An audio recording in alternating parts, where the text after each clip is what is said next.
Hola, buen día para todos y bienvenidos a una nueva Open Session de nuestro programa de 11 semanas con Multiplica. Esperamos que todos se encuentren muy bien y les agradecemos por participar en nuestra programación. Mi nombre es Kelly Núñez y estaré moderando la sesión de hoy. Nuestra Open Session del día de hoy es sobre Research Online, pero no a distancia. El coronavirus no nos permite hacer las metodologías clásicas de research ni trabajar en la misma habitación con usuarios y stakeholders. ¿Cómo lo hacemos a distancia? ¿Cómo adaptamos las técnicas de research para sacar insights de valor? Nos hemos tenido que adaptar de forma rápida y hoy queremos compartirles cómo lo hemos hecho en algunos proyectos y algunos tips para hacer research online eficientemente. Les cuento más sobre nuestro panelista de hoy. Gerard Adel está dedicado a trabajar con los usuarios en todas las fases de los proyectos de diseño en los que participa, con más de 12 años trabajando en proyectos centrados en el usuario y dedicado al user research tanto a nivel de exploración como de validación. Les recuerdo a todos nuestros participantes que al finalizar la sesión tendremos un espacio habilitado para preguntas y respuestas. Y por último, no olviden que pronto compartiremos el material de esta sesión, incluyendo la grabación y presentación, para que puedan consultarlas cuando quieran. Sin más preámbulos, damos inicio a nuestra Open Session de hoy. Los dejo con Gerard. Bienvenidos. Hola, buenos días, buenas tardes, desde aquí Barcelona. La verdad es que la introducción que has hecho de lo que íbamos a hablar hoy, la verdad es que lo hemos modificado un poquito. De hecho, teníamos una presentación hecha y la hemos adaptado, ya que a medida que ha ido avanzando este confinamiento, hemos podido reflexionar un poquito sobre cómo se ha ejecutado este research online. También hemos escuchado y hemos asistido a algunos webinars, que como seguramente todos estáis bombardeados por un montón de iniciativas de muchas empresas y herramientas de research y otro tipo de herramientas, hemos un poco evolucionado nuestro discurso y más que enfocarla en cómo hacer una research online, intentaremos entender cómo acercarnos al usuario, ¿no? Cómo en estos tiempos de crisis realmente adaptar nuestra research a objetivos, pero también a la situación en la que está el usuario, ¿no? Entonces, nos planteamos si realmente tiene sentido plantearnos el mismo tipo de research que veníamos haciendo antes de la crisis, durante el tiempo de crisis, ¿no? Si realmente los objetivos que vamos a conseguir y los insights que vamos a sacar de una research van a ser los mismos ahora que pre-COVID, ¿no? ¿Y por qué nos preguntamos esto? Porque pensamos que no solo cambia el contexto, estamos en casa, sino cambia la situación económica, la situación social, y esto puede influenciar mucho en las necesidades, motivaciones de nuestros usuarios, ¿no? Por tanto, la respuesta sería no. O sea, al final, la reflexión que hacemos durante este tiempo encerrados, que da mucho tiempo para pensar, es que no podemos plantear el mismo tipo de investigaciones, ¿no? Hemos asistido a múltiples webinars donde te dan un montón de herramientas para adaptar metodologías al online. Y eso está muy bien y a nosotros también nos es muy útil y luego hablaremos un poco de un par de ejemplos o proyectos en los que hemos trabajado y algunos tips para hacerlo. Pero pensamos que tenemos que ir un poco más allá. No solo es buscar la forma de hacer lo mismo que hacíamos de forma presencial online, sino es pensar, ok, tengo un contexto actualmente no solo online, sino en una crisis, una pandemia, donde las personas están en un contexto muy distinto, su motivación seguramente ha cambiado, sus necesidades también han cambiado y sus motivaciones también, ¿no? Y aunque intentemos con X dinámicas extraer al usuario de su realidad, seguramente no lo conseguiremos del todo, ¿no? Entonces, la idea es que adaptemos aquello que queremos conseguir, aquel insight, a esa realidad, ¿no? Siempre que empezamos o que hacemos una charla, o al menos yo, sobre research, a mí me gusta mucho hablar de tres cosas, ¿no? Primero, mira a entender y después ser entendido, es decir, que realmente seamos capaces de ponerlos en las botas del usuario y no en las nuestras, y no de intentar convencerle de que nos compre el producto que venimos a mostrar o el servicio o la hipótesis que tenemos, ¿no? Sino que nos pongamos en sus en sus botas, ¿no? Y creo que esta afirmación todavía toma más relevancia porque la afectación que tiene esta pandemia es muy distinta en función de cuál es la situación de cada uno de los usuarios, ¿no? Cambia mucho si tienes un caso cercano que ha sufrido, o ya sea una muerte cercana o un ingreso hospitalario, a que no la hayas tenido, el cómo afrontas y cómo te encuentras cambia completamente, y seguramente lo que tú entiendes que es esta crisis y que nos está afectando no tiene nada que ver con esa persona que tienes delante, ¿no? Y es importante entender esto para saber a qué usuarios nos enfrentamos. Pero ¿cómo lo hacemos? ¿No? Es un poco difícil empezar una investigación y preguntarle a una persona, oye, ¿se ha muerto alguien cercano? Es agresivo y seguramente no es pertinente. Pero sí que realmente va a influenciar en nuestra investigación y en el mood en que se encuentra ese usuario, y por lo tanto es un punto que tenemos que tener en cuenta, ¿no? Y sobre todo, evitar el falso consenso. Siempre yo pongo bastante énfasis en este punto, y es que la gente cree que sabe cómo está el usuario, ¿no? No, es que seguramente el usuario está en casa y si está nervioso, ansioso para salir, tiene muchas ganas de ir de vacaciones o le preocupa mucho la seguridad, ¿no? Y no tiene por qué ser así. No podemos nosotros pensar que sabemos todo sobre ese usuario en tiempo de crisis.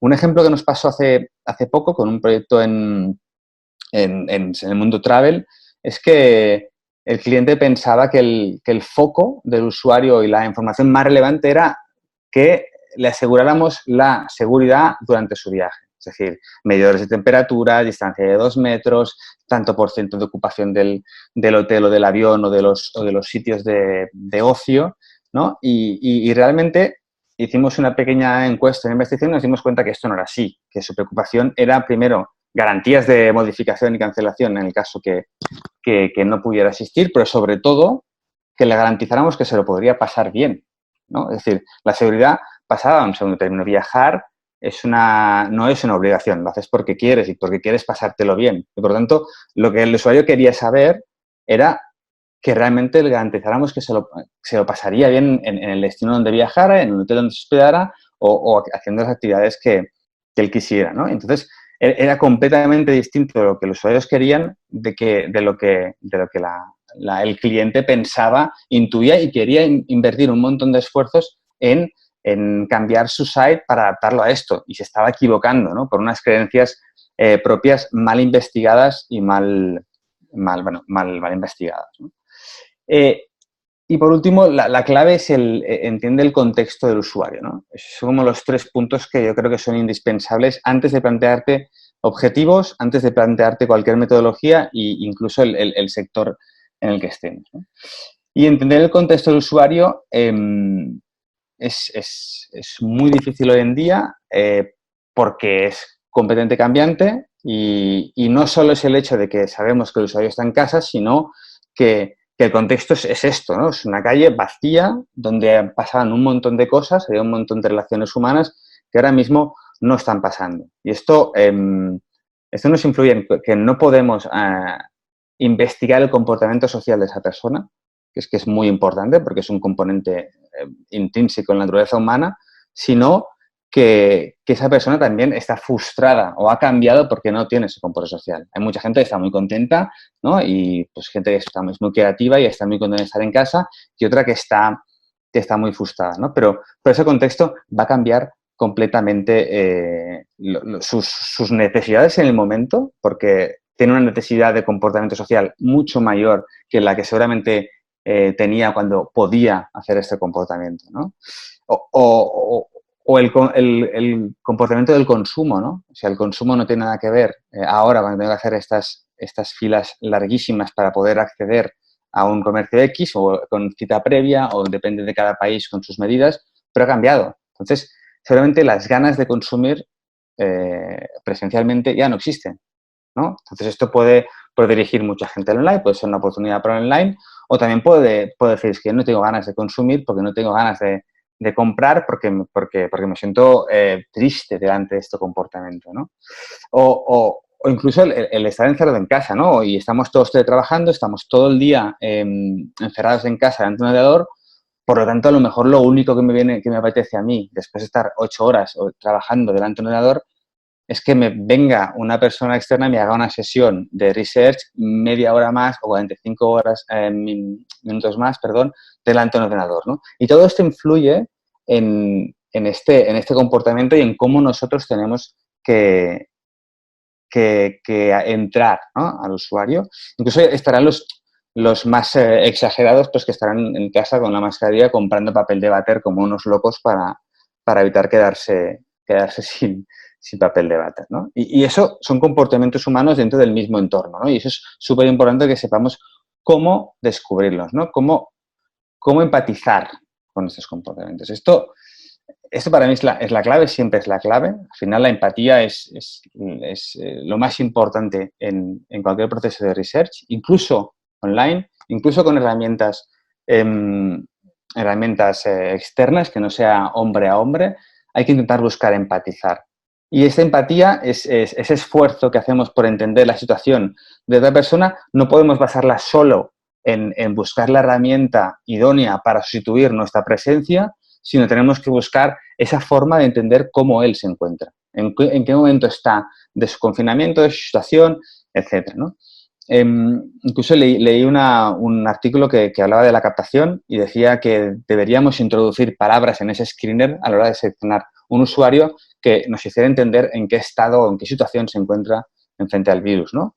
Y eso podía condicionar si participa o no participa. Me pareció un poco radical, pero va en esa línea, ¿no? En entender que el usuario que antes nos servía, porque es un usuario que viaja 4 veces al año y por Europa, por decir algo, y compra vuelos de primera clase, a lo mejor ahora no nos sirve porque el confinamiento le ha afectado, porque han perdido un familiar, porque está en una situación de no tener dinero, un montón de situaciones que van a hacer que su forma de entender el viajar cambie constantemente, ¿no? Y es la clave para poder hacer un buen diseño. Porque sin entender esto, no vamos a poder empatizar con nuestro usuario ni sacar los insights que nosotros deseamos con esta investigación, ¿no? Con todo esto, solamente pensaréis, vale, está muy bien esta reflexión, pero entonces, ¿cómo nos adaptamos? Dejamos de hacer research porque no podemos conocer al usuario en su contexto y en su situación real. O qué es lo que podemos hacer, ¿no? Entonces, hemos intentado sacar algunos tips de cómo podemos hacer este approach hacia el usuario para acercarnos a la situación, ser lo máximo empáticos e intentar que esa research sea fluida dentro del medio online, independientemente del canal o la herramienta que escojamos y de la metodología que escojamos, ¿no? Esto lo hemos dejado para otro lado, no nos hemos centrado en qué metodología escoger en función de cada situación, sino cómo nos acercamos al usuario, cómo somos empáticos y cómo llegamos a generar una situación dentro de la dinámica que nos permita sacar el mayor volumen de insights y de mayor calidad, ¿no? Y lo primero es tener claro que no los vamos a sacar. Es decir, que no vamos a conseguir lo mismo, que vamos a conseguir otra cosa. Es decir, que el contexto influye, que es el que es y que tenemos que cambiar los objetivos de esta research a lo que realmente está pasando ahora. Volviendo al mismo cliente que hablábamos antes del sector travel, nosotros teníamos una research planteada, que luego os lo contaré mejor, donde nuestros objetivos estaban basados en entender cuál era su motivación de la siguiente vacación, ¿no? De la próxima vacación, de la próxima salida que tuviera, del próximo viaje, este verano o el siguiente puente, etcétera, ¿no? Claro, esto no tenía ningún sentido. No tenía ningún sentido hablar pero ya no solo del futuro del siguiente fin de semana, del siguiente verano, sino solamente de un futuro. Y el tiempo y la forma de entender la research era hablar de pasado, recordar las últimas vacaciones, ¿no? Y esto, pues fue un cambio a lo mejor pequeño. También teníamos planteado investigaciones presenciales que tuvimos que cambiar y modificar, ¿no? Pues todo esto es clave, ¿no? No marcar objetivos que realmente no vamos a cumplir, porque nos engañaríamos. No podemos reproducir situaciones sociales o reales con técnicas online, ¿no? Y luego, no intentemos sacar toda la información en una sola sesión.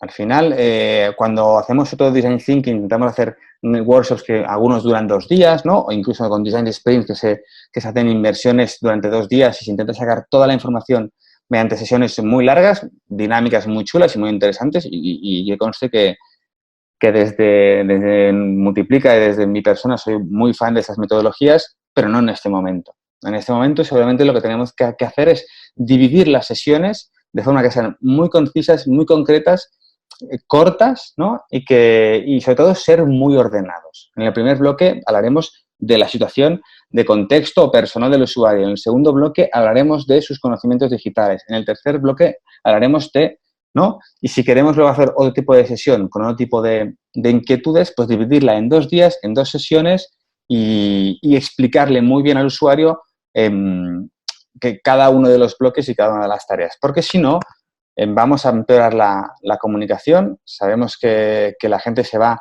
Es difícil, mucho más difícil seguir al moderador y es mucho más difícil también para el moderador, para el investigador, empatizar y entender y sacar insights porque el usuario se va a cansar y mantener la atención constantemente es difícil, ¿no? Nosotros siempre nos gusta trabajar nuestra research en base a 3 cosas, ¿no? Lo que el usuario nos dice mediante entrevistas o mediante sesiones en workshop donde sacamos sus necesidades y motivaciones. Lo que el usuario hace, ¿no? Que es la parte más de test de usabilidad, observaciones contextuales en caso que hablemos de servicios o de relación con un canal físico. Y, por último, lo que el usuario expresa o entiende que ha hecho, ¿no? Más a posteriori, satisfacción, encuestas, temas de opinión, ¿no? Y esto a veces lo mezclamos, a veces hacemos entrevistas que luego terminan en test de usabilidad o hacemos observaciones que tienen una parte de entrevista y luego valoramos el servicio.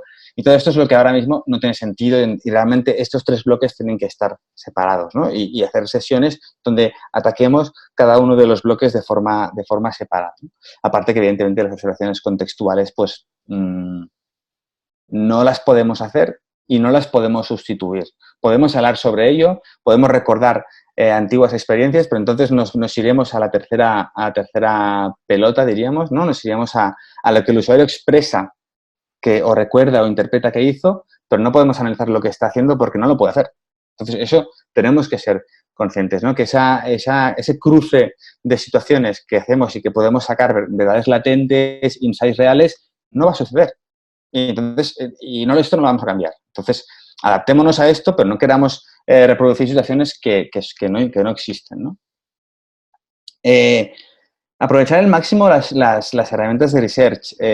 A eso me refiero que a veces, que a veces hay herramientas muy chulas y muy concretas, es decir, que funcionan muy bien para hacer un test X, por ejemplo, un Trijack que funciona muy bien para hacer un test sobre menús, que no hay mejor forma de hacer este test. Es decir, aunque intentamos moderarlo nosotros con una sesión vía Skype o lo que sea, no lo vamos a reproducir igual. O sea, Trijack es perfecto para hacer esto, pues aprovechémoslo. Y más ahora, que realmente que el online es el canal predominante, ¿no? Aprovechémoslo y usemos este tipo de herramientas, ¿no?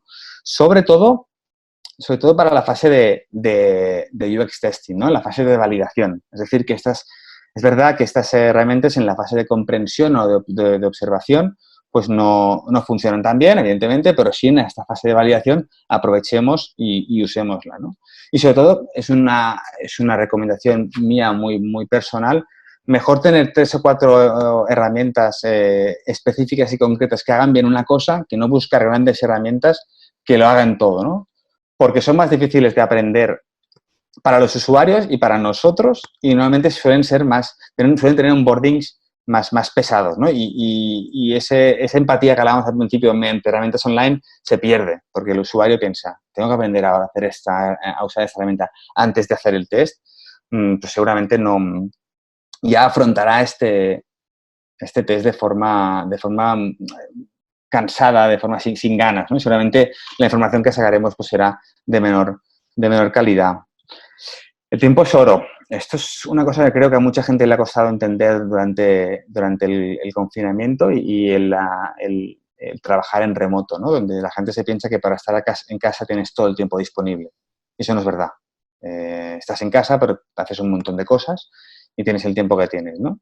Es verdad que un poco más disponible sí que estás porque estás en casa, pero a lo mejor tienes un montón de actividad y, por lo tanto, hagamos sesiones cortas, concretas, con objetivos muy claros y que mantengan la atención del usuario siempre activa. Si mantener una atención del usuario presencialmente es difícil, más de 1 hora, 45 minutos, online es imposible. O sea, sesiones de más de 45 minutos online, desde mi punto de vista, son o tienen que tener descanso o sabremos que en algún momento perderemos al usuario, que es una opción. Sabemos que en algún momento lo perderemos y luego lo recuperaremos. Pues tenemos que ser conscientes de eso. Entonces, dividamos las sesiones, hagamos 2 o 3 de media hora concretas, concisas y sacamos lo que queramos descubrir, ¿no? Y sobre todo, una cosa que aprendimos de una experiencia también que contó un compañero en otra sesión es lo importante de hacer una sesión previa explicando la sesión, ¿no? La gente, si los usuarios normalmente no están acostumbrados a participar de research o la mayoría no están acostumbrados, si hay siempre un pequeño onboarding, ¿no? Una presentación warm-up, una presentación donde se cuenta que lo importante es validar el proyecto, el servicio y no su conocimiento, etcétera, para rebajar un poco la tensión. Online es todavía más importante que expliquemos el entorno que se va a encontrar, la herramienta que vamos a usar, quién va a participar, cuánto va a durar, los timings, el programa, incluso compartamos el guión, ¿no? Aunque rompa los estándares de la research, de cómo moderar. En este momento es importante que el usuario se sienta cómodo, que venga a una sesión a disfrutar, entre comillas, ¿no? Y que rompamos la barrera de esta del online, porque si no nos encontraremos con un usuario cerrado y muy poco empático, ¿no? Otro punto importante es ser poco y vernos las caras, ¿no? Que es un poco el primer título de esta sesión. Y es que yo cuando he escuchado que la gente hace workshops de 15 personas, me parece increíble, ¿no? Me parece que no significa que no se pueden hacer y hay gente muy buena moderando que seguramente ha sido capaz, pero me parece inviable que tengas a las 15 personas en tensión, activas, dándote insights de calidad. Porque es difícil verte en esa pequeña pantallita donde ahora me veis a mí y ver a 15 personas y intentar interpretar lo que dicen con su cara y hacerles participar de ejercicios mediante boards digitales que luego os contaremos. No, es imposible. Entonces, es mejor dividir unos workshops en 5 o 6 personas que podamos hacer participar y que podamos todos vernos las caras y un poco reconocernos, ¿no? Que no intentar ir a grandes grupos, tanto por la comodidad del usuario y la cercanía y la empatía, como para la capacidad del investigador de interpretar lo que el usuario dice y hace, ¿no? Y en estos grupos pequeños busquemos esa intercomunicación entre los participantes, busquemos herramientas que nos permitan hacer la sesión más amena, ¿no? Está muy de moda los boards, creo que en Miro habrá aumentado las descargas y las ventas de este confinamiento un 200%, ¿no? Porque es la herramienta de moda. Pero hay muchas herramientas que nos sirven para alinear puntos de vista y para que todos vayamos al mismo punto de, o sea, hablemos o reaccionemos o comentemos la misma cosa, ¿no? Por ejemplo, aunque hagamos entrevistas simplemente mediante Skype o mediante cualquier Hangout o lo que sea, pongamos un vídeo de una situación y comentemos esta situación. Conectemos y compartamos la pantalla con links de sites y comentemos estos sites, ¿no? De una forma que nos alinean en nuestro punto de vista y en relación a lo que estamos hablando, ¿no? Esto funciona muy bien, no solo el tema de los boards para sustituir los post-its en boards, que está también muy bien, es muy interesante, sino a veces cosas mucho más sencillas que permiten alinearnos y estar todos atentos a la misma cosa y entender el mismo punto de vista o contexto de la pregunta o de la dinámica, ¿no? Y por último, el último punto que os queríamos comentar es que la guerrilla testing gana la batalla, ¿no? Es decir, es momento de romper los estándares y hacer cosas mucho más pequeñitas, mucho más rápidas, que nos validen que nos validen hipótesis con sesiones mucho más concretas, reducir mucho la captación e ir a cosas mucho más leans, ¿no? Yo creo que es el momento de mostrar este tipo de investigaciones, ¿no? E incluso lo que decía, compartir el guión. Bueno, pues no es una buena práctica, pero en este caso a lo mejor sí que lo es, porque es el momento de que el usuario esté cómodo y de que reaccione, ¿no? Entonces yo diría, para mí es el momento de hacer pequeñas investigaciones que respondan a esos objetivos de proyecto que teníamos sin ir a grandes planes de investigación y a grandes proyectos, ¿no? Intentamos sacar lo que podamos y no perdamos tiempo en buscar la herramienta que nos intente conseguir aquello que sabemos que no vamos a poder conseguir. Son un poco los tips así que os queríamos comentar para hacer research online o más que online en tiempos de crisis, ¿no? En tiempos de coronavirus, ¿no? Pero sí que queríamos terminar esto con una gran noticia, ¿no? Una buena noticia que siempre nos genera muchos problemas, al menos a nosotros, y es la captación, ¿no? Siempre cuando hacemos un planning de proyecto, lo que te desmorona todo el planning es la captación, ¿no? Por costosa y por difícil, ¿no? De ejecutar. Tanto si vamos por agencia como si vamos por base de datos de cliente, ¿no? Y este es un momento porque los clientes están en casa y es verdad que están más disponibles y seguramente tienen ganas de participar de ese tipo de sesiones y seguramente podemos acceder a perfiles que habitualmente son mucho más difíciles de acceder y te van a pedir mucho más dinero o horarios complicados de hacer, ¿no? Como directivos o managers o este tipo de perfiles más complejos, ¿no? Y es un momento de saber que la captación tiene que ser mucho más sencilla. Y un poco tenemos un par de proyectos que luego introduciremos a Ignasi, que es un compañero mío de Multiplica Barcelona, ¿vale? Que nos va a contar un proyecto que él hizo para el Planeta de Agostini y cómo se tuvieron que adaptar a hacer como una sesión online en momentos de un día para otro, ¿no? Porque les llegó el confinamiento prácticamente de camino a la sesión, ¿no? Y cómo se adaptaron y cómo pues, intentaron sacar el máximo volumen de insights y de mayor calidad. Bueno, Xperia es un cliente que estamos teniendo ahora es una cadena hotelera y pues estamos trabajando con ellos y tenemos una investigación planteada, ¿no? Y planteamos una investigación muy chula, ¿no? Donde había una parte presencial, donde íbamos bueno, primero hay una parte online, donde entendíamos para qué se dirigía el usuario a la web de Xperia, ¿no? Y luego había una parte de entrevistas donde entendíamos necesidades, motivaciones y donde queríamos trabajar sus próximos viajes o si estaban planificando ya las vacaciones o no, etcétera. Y en medio de todo esto nos dimos cuenta que eso no tenía ningún sentido porque los usuarios no estaban planificando nada, no querían planificar nada y seguramente pues teníamos que cambiar mucho el enfoque de la sesión. También teníamos una parte donde queríamos validar cómo se comportaba ese usuario tanto en el hotel, como en la entrada, como en el check-in, qué vida hacía en el hotel, porque era una parte que nos interesaba bastante, el lifestyle del usuario en el hotel, ¿no? Y cómo entendía el hotel como una parte de ocio y tampoco pudimos hacerlo porque los hoteles estaban todos cerrados, ¿no? Y seguramente no tenía ningún sentido, bueno, ir al hotel porque estaba vacío.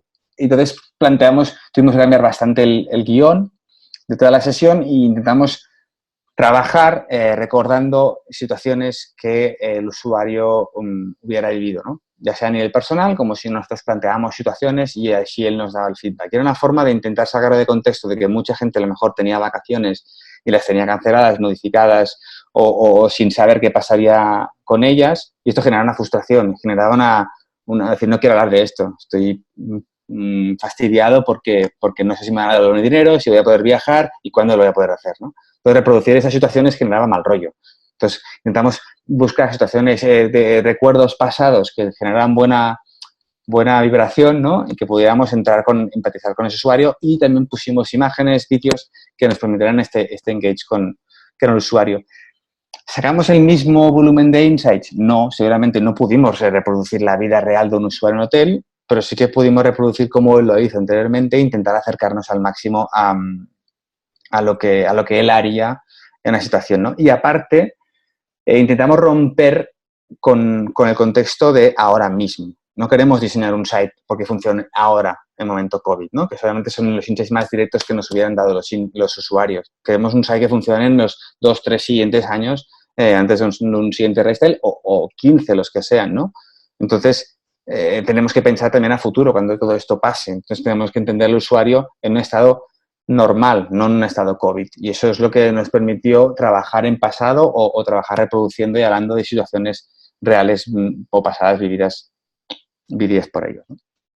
Y nada más, os paso aquí hablaremos de Planeta Agostino, le paso la palabra a Ignasi y que les cuento un poco cómo planteo esta research, ¿sí? Tengo que dejar de compartir. Perfecto, vale. Gracias, Gerard. Sí. Pues nada, os comento un poco yo otro ejemplo pues de research y trabajo que tuvimos pues nosotros aquí en Multiplica Barcelona justo nada, pues creo que era el día 11 de marzo, justo un par de días antes del confinamiento total aquí en España, pues teníamos esto con Planeta Agostini, que es una empresa que se dedica a la venta de suscripciones y fascículos, tanto ya sea pues de colecciones para niños, de figuras o de coleccionables de maquetas, etcétera, etcétera, ¿vale? Y entonces teníamos una sesión de trabajo con ellos, ¿vale? Que básicamente era un workshop de creación de prototipos UX, ¿no? En vez de validar la UX, nosotros, nuestros expertos en UX, hacerla y pasársela y que ellos la validaran en su despacho, decidimos hacer una sesión donde ellos, cada uno por equipos, pues crearan su propia página ideal, ¿no? Pues su propia home, su propia ficha de producto, etcétera, etcétera, ¿vale? Entonces, organizamos un workshop con esto, ¿vale? ¿Qué nos pasó? Pues que justo ese día tenía que venir al workshop 4 personas de fuera, 3 de Italia y 1 de Rusia, y en menos de 24 horas me dijeron no podrán venir por circunstancias obvias, y entonces, pero participarán en remoto en la sesión esta de trabajo, ¿vale?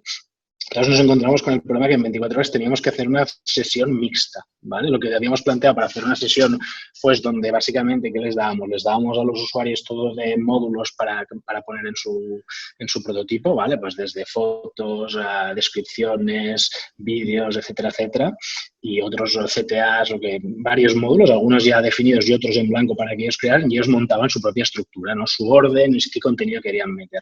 Pues esto, que básicamente era un experimento de corta y pega, ¿vale? Como os enseñaré un poco de ejemplo para que lo veáis, pues tuvimos que adaptarlo a hacer una parte, o sea, la gente que estaba con nosotros en Barcelona, hacerlo físicamente y hacer el corte y pega por equipos, y los que estaban en remoto, pues oye, hemos de hacer algo para ellos, ¿vale? Y entonces, ¿qué hicimos? A ver, que os lo compartiré un momento, ¿vale? Para que lo veáis. ¿Vale? Básicamente, pues la gente que estaba en el equipo pues, hacía el corte y pegue y ponía sus distintas ordenaciones de home en este caso, ¿vale? Con los módulos, algunos ya precreados y otros que ellos habían escrito, y tuvimos que adaptar esto para la gente que estaba fuera. Entonces, aquí se mezclaban dos cosas. Por una parte teníamos gente ahí, otra que estaba cada uno en su casa y que tenían que hacer un equipo propio, ¿vale? Y entre los dos teníamos que comunicarnos, ¿vale?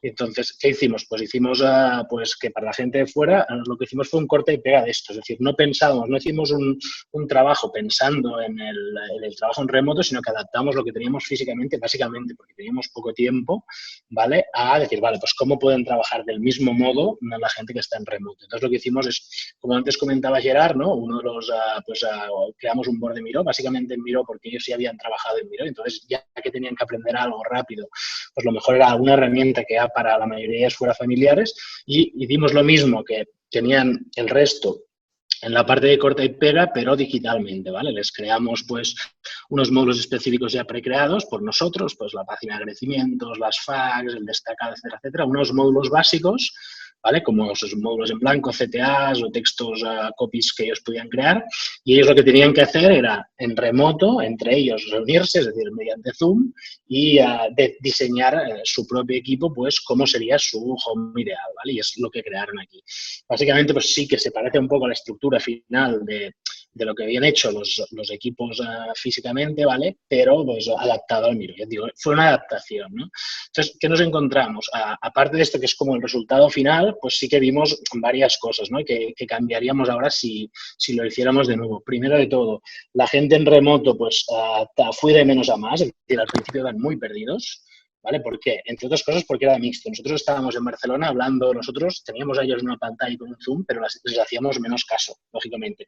Tanto el resto de equipos como nosotros como moderadores, porque no teníamos una sala propia. Ahora si lo hiciéramos otra vez, oye, pues uno de los moderadores se iría a una sala externa y empezaría a dar instrucciones o ayudar más al equipo que estaba en remoto, porque si no, entre todo el meollo de gente que había hablando y discutiendo cuál era la mejor opción, ellos quedaban un poco aislados, ¿vale? Esto lo fuimos mejorando. Ya en la tercera dinámica, en el tercer prototipo que diseñamos, su participación fue mucho más positiva. Ellos entendieron mucho mejor de qué iba la cosa, ya habían visto cómo funcionaba y después también pues habían podido comunicarse mucho mejor entre ellos. Pensar que ellos estaban 3 en Italia en la misma sala pero separados 2 metros cada uno, con lo cual se hablaban igualmente por los auriculares, un poco surrealista, y el otro en Rusia. O sea que ellos tenían un doble problema de comunicación entre el mismo equipo y después para explicarnos a nosotros cómo lo habían hecho. Ignacio, ¿por qué crees que mejoró del primero al tercero? ¿Porque lo explicasteis mejor? ¿Cambiasteis algo de la dinámica? ¿O simplemente es porque ya habían hablado entre ellos y ya conocían un poco el funcionamiento?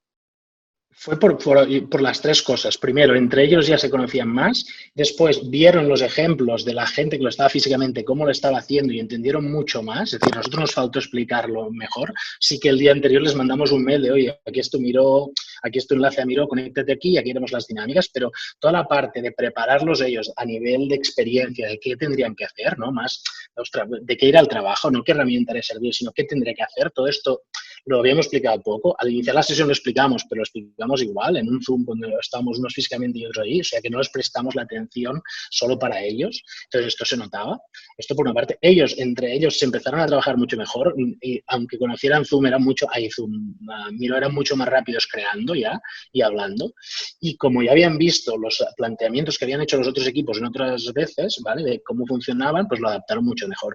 También al comunicar. Nosotros al principio les mandábamos una foto de los bots que teníamos nosotros hechos de cada uno y después les acabamos mandando un vídeo. ¿Por qué? Porque en el vídeo había mucho más detalle. Entonces ellos entendían mucho más y los fuimos integrando mucho mejor a la dinámica, ¿vale? Y esto fue una cosa que fuimos aprendiendo Y si lo hicieras ahora otra vez, si tuviéramos que hacer este mismo ejercicio ahora, ¿crees que tendría sentido separar el workshop físico del workshop online, de hacer 2 distintos? ¿O crees que aportaba el hecho de hacerlo a la vez? ¿Cómo crees que...?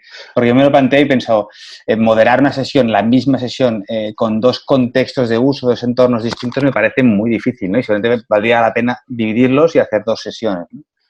Sin duda, no es lo ideal, o sea, porque las dinámicas son muy distintas, tanto de manera de trabajar, de coordinarse los equipos, ¿no? O sea, se están tocando, están contando cosas. Tú cuando intervienes como modelo es muy distinto y aparte que es un desagravio, es normal que los que están físicamente tengan un resultado más trabajado que los otros, ¿no? Entonces yo lo separaría, sin duda, haría 2 dinámicas distintas, más cortas, porque también fue una dinámica muy larga, ¿no? Antes que decías tú, la preparamos poco, no nos dio más tiempo, ¿vale?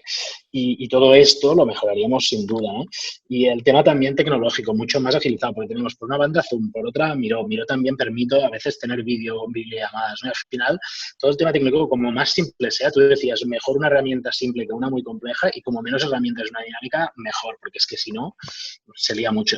Y a nivel de timings también, o sea, ellos tardaban mucho más en hacer las cosas, porque la comunicación entre ellos era mucho más lenta. Entonces, iban siempre, ya te digo, al final de la sesión se compensó la cosa y hasta en la última sesión de las propuestas, al final cuando votamos cada uno de los prototipos, hasta alguno de los suyos salió ganador, cosa que al inicio de la sesión era como impensable porque no tenían, iban a otro rollo y entonces esto yo creo que nos satisfazo a todos de decir, ostras, pues mira, poco a poco lo hemos ido mejorando. Si empezáramos hoy, seguro que lo haríamos muy distinto.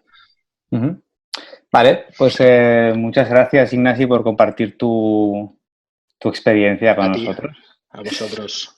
Te vuelvo a robar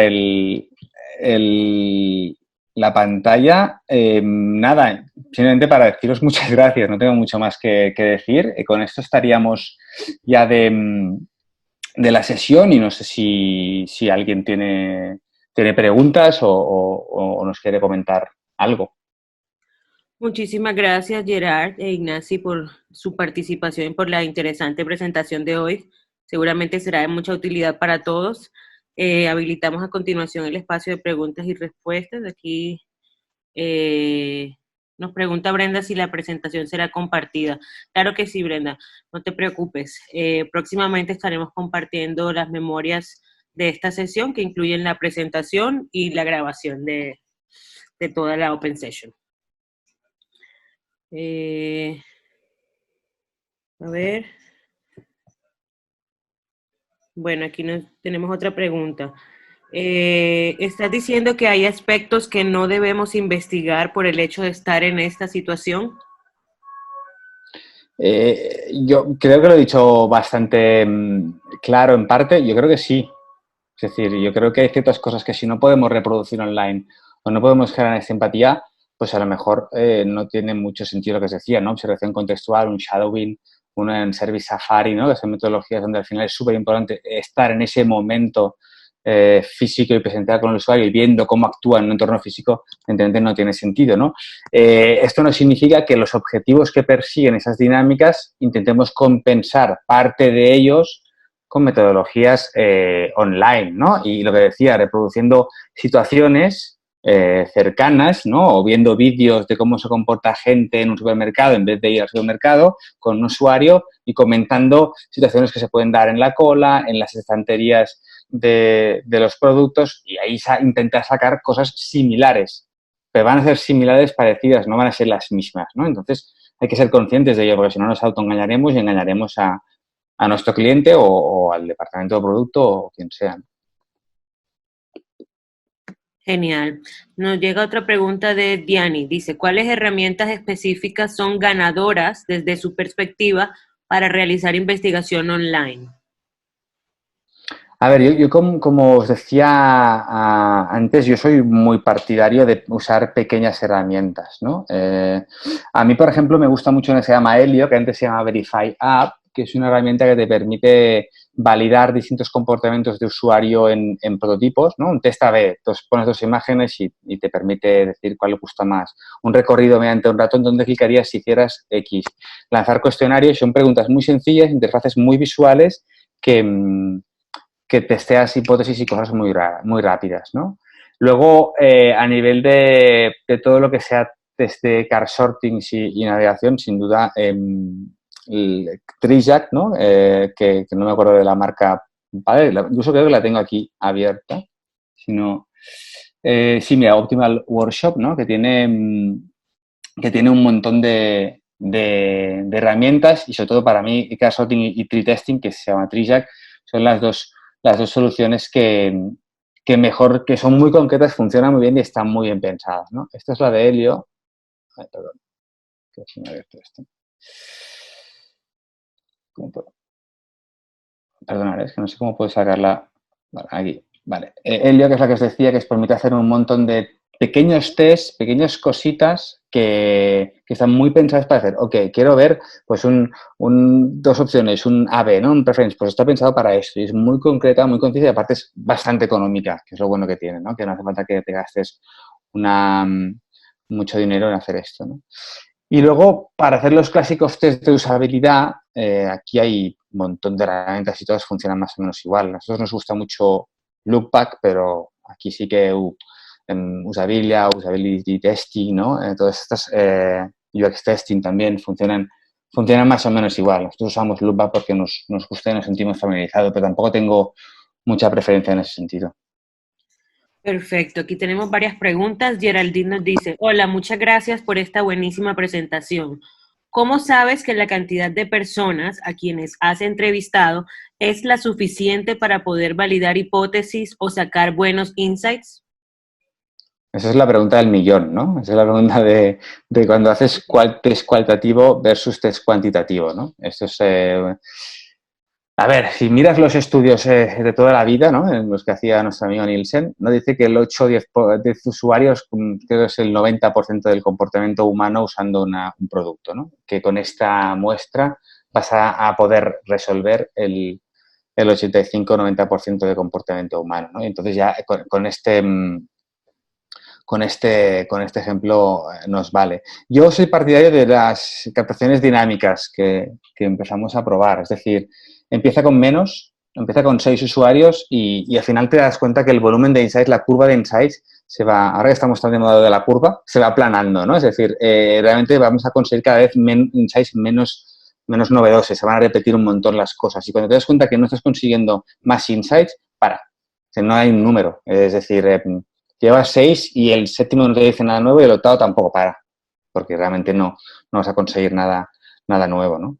Entonces hay estas dos formas. Luego sí que hay ciertas hipótesis que si se pueden validar, y depende también del cliente que tenemos enfrente, se puede validar con test cuantitativos, mediante encuestas o herramientas online que al final te permiten tirar de captaciones más largas, pues los puedes validar para reforzar con datos, seguramente en el típico departamento de marketing habituado a trabajar con datos, que está muy bien trabajar con datos. Eso no significa que no creamos en los datos, ni mucho menos, pero que solo ven la relevancia de los datos y es difícil convencerlos, pues intentamos meter en nuestro plan de research algo cuantitativo que les empiece a convencer o a darse cuenta que el insight quant y el insight quali son el mismo. Entonces ahí empezaremos a convencer a ese departamento que con 6, 8, 10 usuarios es suficiente.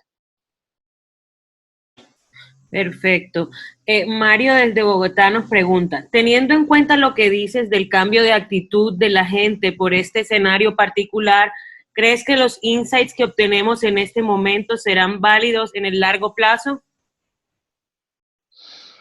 Es una incógnita, ¿no? Y yo te diría que depende de cómo plantees la investigación, pero si podemos caer en el error de hacer preguntas sin aislar variables, es decir, sin aislar presente, pasado, futuro y sin contrastar situaciones pre-COVID y post-COVID que nos ayudan a entender qué está influenciado por el COVID y qué no, es muy posible que caigamos en error y que caigamos sobre todo en motivaciones, necesidades que no son realmente...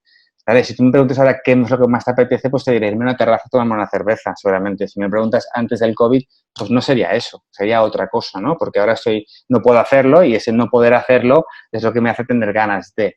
¿No? Entonces, yo creo que es muy interesante empatizar con el usuario hablando de lo que pasa ahora para que un poco se desahogue, ¿no? Y entender qué es la necesidad y qué es la motivación y qué es el problema fruto de la situación actual y luego sacar en preguntas y contextos anteriores o posteriores o aislados, ¿no? Y si puede ser reproduciendo situaciones reales, ¿no? Como decía antes, un vídeo, un recuerdo, ¿no? ¿Te acuerdas cuando estabas ahí y tal? Pues un poco para aislarlo de la situación y que nuestro insight sea lo más verídico posible. Pero sí que es posible que tengamos esta desviación. Perfecto. Vianney nos dice, ¿qué temas recomiendan evitemos tratar con el usuario en estos tiempos de cuarentena? Por ejemplo, no sé, precios o cobros. ¿Y qué recomiendan que podríamos aprovechar para investigar en el área de finanzas? Pregunto porque los stakeholders no entienden bien esta parte de la empatía y es difícil explicarles que las personas no quieren saber nada de cobros en este momento. A ver, deberíamos entender exactamente cuando hablas de finanzas qué es lo que se quiere descubrir, ¿no? Al final, yo creo que, podemos investigar con un usuario igual ahora sobre cobros, pagos o entidades financieras igual que antes del COVID. Lo que sí que tenemos que entender es en qué momento se encuentra esa persona. Si esa persona está en un ERTE y no está cobrando su subsidio, pues a lo mejor estará enfadado con el Estado y estará enfadado con el banco. Pues esta situación, este mood de usuario es el que tenemos que interpretar y empatizar para entender su insight. No significa que no podemos investigar sobre cobros o pagos, para nada. De hecho, la gente continúa pagando y continúa cobrando, ¿no? Al revés, a lo mejor podemos sacar oportunidades de que el banco te ayude en ciertos pagos para fidelizarte. Podemos sacar hipótesis en ese sentido, ¿por qué no? Entonces, yo más que encerrarnos a no hacerlo porque estamos en este momento, diría, no, hagámoslo, incluso interpretemos distintas situaciones. Una persona que no se ha visto afectada y que, al contrario, es el momento de que como no gasta, ahorra más. Pues aprovechemos el ahorro. En cambio, una persona que no está cobrando su subsidio, pues a lo mejor tiene problemas de pago. Pues ¿cómo lo podemos ayudar? O sea, hay distintas hipótesis en base a situaciones y contextos de usuario. Entendamos esos contextos para conocer situaciones, para descubrir soluciones, perdón. Listo. Brenda nos pregunta, ¿hay algún material que nos recomiendes para realizar los tests en remoto? ¿Qué significa material? Perdona, no entiendo cuando dices material. No termino de entender si te refieres a herramientas o a qué te refieres. Perdona, pero no... Porque material, no sé, no entiendo. Bueno, mientras esperamos que Brenda nos dé el Sí. update, vamos con otra pregunta. Dani nos dice, he tenido experiencia con usuarios con preocupaciones de seguridad. Cuando comparten cámara usan cosas muy extrañas como sin color y me impiden observar expresiones. ¿Qué me puedes recomendar? O sea, que no les ponen la cámara sin color para que no vean su reacción.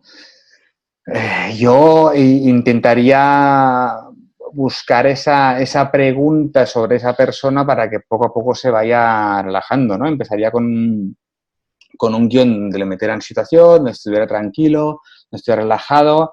A lo mejor plantearía lo que decía, compartiría algunos materiales de forma conjunta y ahí pues preguntarle sobre su entorno o no me he fijado con esto, me dejarías ver tal, a ver si se va un poco liberando y si no, a lo mejor partiría, estoy pensando también un poco en tiempo real, partiría la sesión en dos, a ver si después de que la primera sesión funcione bien, una segunda sesión ya le he generado este punto de confianza y empatía y el usuario se siente más cómodo.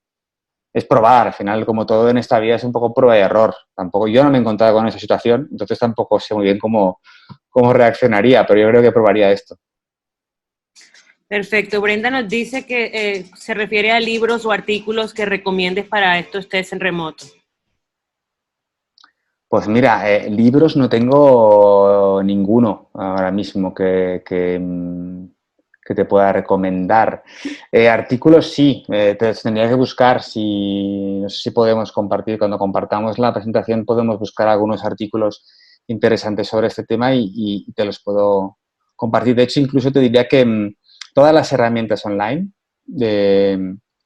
han hecho varios artículos sobre el tema. InVision también ha hecho, UX Testing ha hecho, en Medium tienes bastantes artículos sobre el tema. Libro como tal, yo no me he leído ninguno que hable específicamente de esto. Entonces, te recomendaría algunos artículos. Te digo, vete a estos, InVision ha hecho uno, UX Testing también, en Medium encuentras algunos, IDEO ha hecho también un artículo muy interesante sobre el tema, más centrado en Design Thinking y menos en test de usabilidad, por decir una forma, pero está bastante interesante. Entonces, yo creo que con artículos sacarás bastante información. Listo, muchas gracias. Acá Pablo nos pregunta, para un test de usabilidad o similar online, ¿la gratificación al usuario por participar crees que sería más alta o más baja que si fuese presencial? En estos momentos, ¿qué gratificación sería la adecuada bajo tu experiencia? A ver, yo creo que tiene que ser más baja, porque al final el desplazamiento no está y el esfuerzo del usuario es menor, ¿vale? Pero al final puedes mantener la misma. Sí, también depende del perfil, y también depende del perfil y dependerá mucho del país. Aquí en España, al final, los perfiles más altos los pagamos más que los perfiles más bajos. Altos me refiero a dificultad para acceder a ellos, ¿no? Porque al final es verdad que si una persona pues, es un alto ejecutivo e interesa saber cómo una grande cuenta gestiona X temas financieros, por ejemplo, e interesa saber cómo lo hacen, pues es mucho más difícil acceder a ellos porque no necesitan participar y no quieren participar. Y por lo tanto, si quieres que participen, a lo mejor les tienes que pagar 100 euros, por decir algo, ¿no? En cambio, una persona que es un estudiante que va a la universidad, a lo mejor con 25 o 30 euros, pues ya te viene sin ningún problema. Eso, el perfil va a influenciar mucho. Y yo creo que el online tendría que ser o podría ser más barato. Nosotros hemos conseguido hacer algunos también con Friends and Family, con la mentalidad esta de guerrilla testing, ¿no? Porque como tenemos que rebajar un poco las expectativas del cliente, no queríamos que hiciera el esfuerzo económico de restriccionar la captación, también porque están en una situación en la que están. Al final también eso no lo hemos hablado, pero los clientes también, evidentemente, clientes que han visto reducida su actividad económica, pues evidentemente pueden pagar menos. Entonces también está bien que para justificar el valor de la investigación, pues reduzcamos partidas presupuestarias haciéndolo con Friends and Family, que es una alternativa en este momento para seguir haciendo research, que es muchas veces lo primero que cortan los clientes, ¿no? Perfecto. Saray nos pregunta, en cuanto a pruebas de usabilidad con pantallas, ¿qué formas son más efectivas? Otra vez, formas son más efectivas. ¿Te refieres a si es moderado o no moderado o te refieres a la herramienta? Respecto a si es moderado o no moderado, que entiendo que vas por ahí y te podría responder o darte mi opinión.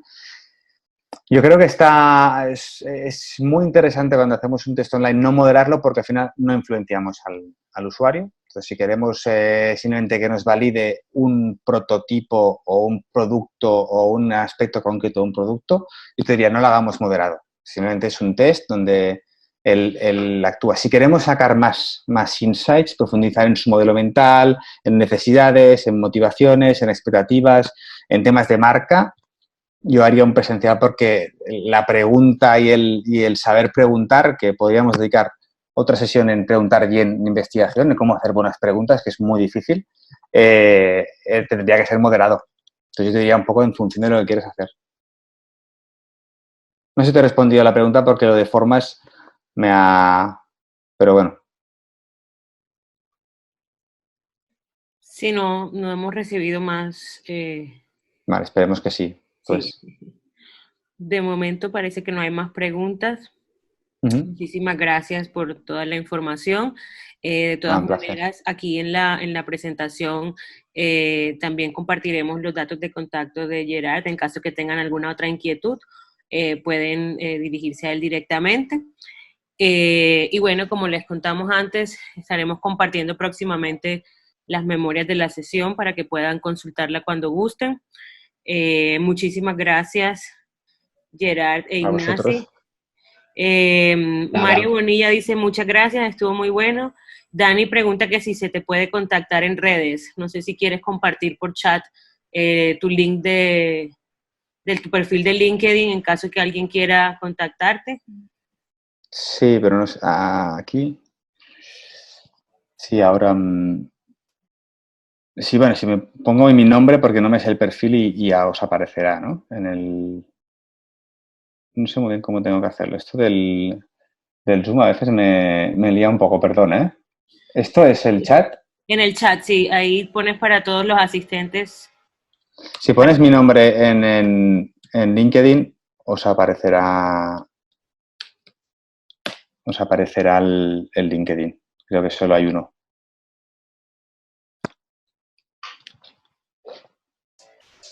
Bueno, muchísimas gracias, Gerard Ignacio, nuevamente. Muy interesante la presentación de hoy. Gracias por acompañarnos. Gracias a vosotros. Claro que sí, con mucho gusto. Gracias. Y gracias Chao. también a todos los participantes por acompañarnos hoy. Los invitamos a que se sigan registrando en próximas sesiones. Aquí en el chat les hemos compartido los links para registrarse al programa, donde pueden ver todas las sesiones, y a la próxima que tenemos el miércoles 20 de mayo, donde hablaremos sobre integración de sistemas y medición de resultados. Listo, muchísimas gracias a todos por participar, por asistir. Espero que se encuentren muy bien y que tengan un excelente día. Un fuerte abrazo para todos. Chao. Chao.